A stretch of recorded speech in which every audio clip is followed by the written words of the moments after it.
Naging mainit po ang pagdinig kahapon. Ukol po yan sa umano'y iligal na kalakalan ng droga sa NBP. Kasama po natin ngayong umaga ang isa po sa napakahusay na nagtanong po kahapon, si Attorney Harry Roque, Kabayan Party List Representative. Good morning. Good morning, Pilipinas. Good morning, Audrey and Dayan. Si Attorney na nagtatanong kahapon, talagang mapapatuto ka eh. Akala ko nga naihi si JB dahil ako mismo nanonood lang, kinabahan ako eh.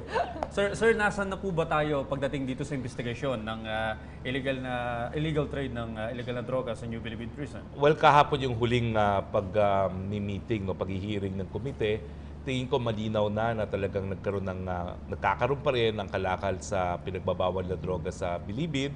Nagkaroon po ng pangangalakal para maka-raise ng pondo sa eleksyon ni Senator Laila de Lima. At malinaw na kinakailangan magkaroon ng reforma, hindi lang dyan sa Muntinlupa, kung hindi sa mas malawakang pang mga iba pang mga pulisiya. Sir, napansin ko lang sa inyong pagtatanong dun sa mga tumistigo, magkakaiba po yung kanilang mga sinasabi. Ito po ba'y tatayo pa rin matibay na ebidensya laban kay Senador Laila de Lima? Well, bagamat nagkaroon ng pagkakaiba yung salaysay ni GB Sebastian at saka ni Jonel Sanchez lalong-lalo na, mga walo naman yung mga tumistigo talaga na si JB Sebastian at tumatayong pinakamataas na commander sa Muntinlupa. At pati naman si JB Sebastian, inamin niya nung ako yung nagtatanong na hinalal siya bilang hepe ng lahat ng mga commanders. At saka doon sa Discovery Channel kung saan siya yung nagsalita, inamin din niya na talagang siya yung kinikilalang pinakamataas na commander. Ang kanyang dinideny ay wala siyang partisipasyon sa pangangalakal ng droga hanggang Disyembre ng 2014 nung nailipat nga yung Bilibid 19 sa NBI. At ang bersyon naman ng karamihan ng mga tumistigo ay sa mulat-mula siya talaga yung hepe na nag-uutos ng mga lakal para sa kampanya ni Laila de Lima. So sa akin, bagamat nagkaiba sila dito sa pangalawang punto, nagkakaisa naman ang lahat ng witnesses na nangalakal sila ng droga para makapag-raise ng pondo sa eleksyon ni Senador Laila de Lima. Isa rin po sa napapag-usapan doon sa pagdinig. Napansin ko, parang nagtatalo sila kung sino yung pinakamakapangyarihan talagang high-profile inmate. Kasi sinasabi nung iba, si JB Sebastian daw, pero tinatanggi naman ni JB na siya daw ang pinakamakapangyarihan. Ano po ba yung nakita nating or na-establish natin sa mga testimonial po ng mga witnesses? Well, malinaw, dahil 11 mga nakakulong ang nagtestigo na siyang pinakamataas at siyang nag-utos. Sa akin, malinaw na dinideny lang ni JB Sebastian na siya yung head honcho, kumbaga. Pero malinaw na siya talaga yun. Kasi sa sarili niyang pag-amin, nahalal nga siya. At saka dun sa TV documentary, inamin niya na siya talaga yun. Ang description niya sa sarili niya ay, kung hindi ako nagkakamali, it is a servant and a king. At ang ayaw nga lang niya sabihin na siya lang yung may ganung titulo. Pero iisa lang talaga yung hinalal ng lahat ng mga commander. Pero sa akin, yung pagkakaiba ng ganyang perspektibo, hindi naman makaka-apekto sa konklusyon na talagang lahat sila nagbenta ng droga para makapag-raise ng pondo sa kandidatura ni Senator de Lima. Okay, sa lahat po ng mga sinabi ng mga testigo, ano po yung gagamitin ninyo sa Kongreso para makabuo ng batas?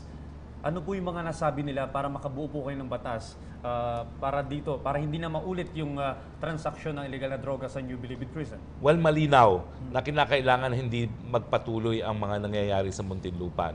Sa tingin ko, dapat isarado na ang Muntinlupa. Kasi nga, ito naman ang pinakamalaki talagang kulungan sa buong mundo at hindi talaga manageable yung ganyang kalaking kulungan. Nagkakaroon sila ng sariling mundo dun sa loob.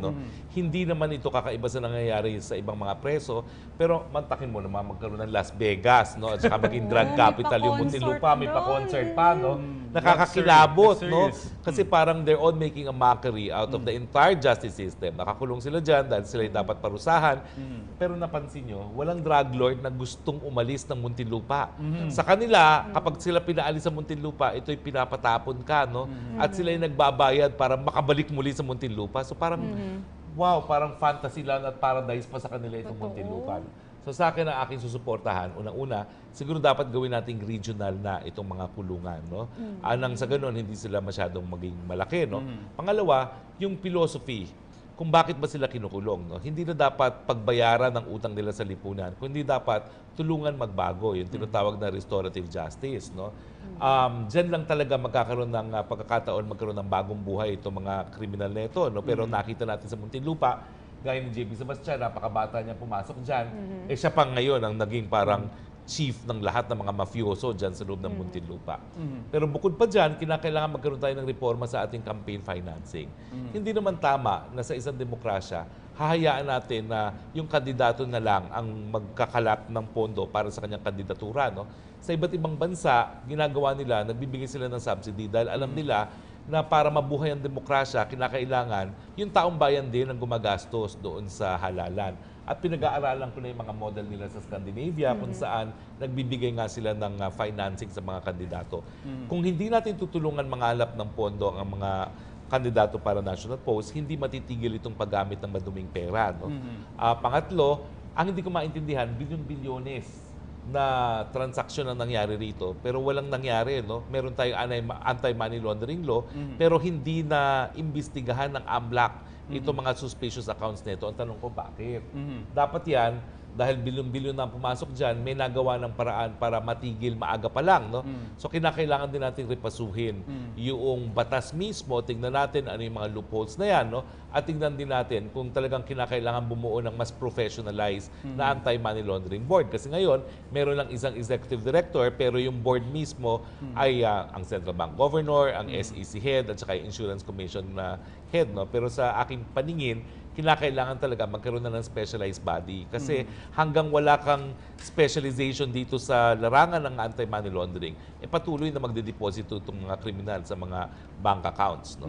Alam niyo po, yung testimonya kahapon ni JB Sebastian, nakakagulat dahil sinasabi niyang overnight, 4 to 8 million ang umiikot diyan sa may loob ng New Bilibid Prison at pamerienda lamang sa mga Grabe, mga jail guard. 20,000 pesos, napakahirap kitain ng 20 mil para sa karaniwang tao. Pero gayon pa man, sir, bukod kay Senador Laila de Lima, may iba pa po bang kakasuhan? Kasi may mga ayaw banggitin na pangalan si JB Sebastian kahapon. Well, kung hindi na ibanggit, hindi natin pwede silang kasuhan. No? Kasi syempre, that's how the legal system works. No? Pero ako, meron din akong kutob na marami pang mga opisyales na dawit. No? Hindi ko kasi ubos maisip na, imagine, ang estimate is 70% of the drug trade in the whole country nanggagaling dyan sa loob ng Muntinlupa. So parang hindi ka panipiniwala na si Secretary de Lima lamang at saka yung Bucor superintendent ang merong kapabayaan or pananagutan. So kinakailangan pa talagang to dig deeper, no? At tingin ko nga kung efficient itong ating AMLAC, makikita natin yung money trail. Who got the money? Who benefited from the drug trade? Yan ang dapat ngayon bigyan kasagutan ng AMLAC. Sir, matanong ko lang, bakit hindi po naimbitahan ang mga representative ng AMLAC dyan sa may investigasyon na yan? Kasi hindi pa naman ito kinakailangan. Ang scope lang ng inquiry, yung fact-finding ng Kongreso, ay yung nangyayari na kalakalan sa loob ng Muntinlupa. So tingin ko, ang part B niyan talaga, at sabi naman namin magtutuloy-tuloy ito, bagamat mga iba't ibang committee nang magdidinig. No?